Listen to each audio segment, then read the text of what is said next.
Yağmurlu bir gün arkadaşlar.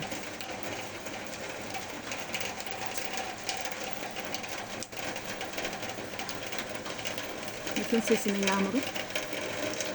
Bulutlardan sular akıyor. Ne güzel.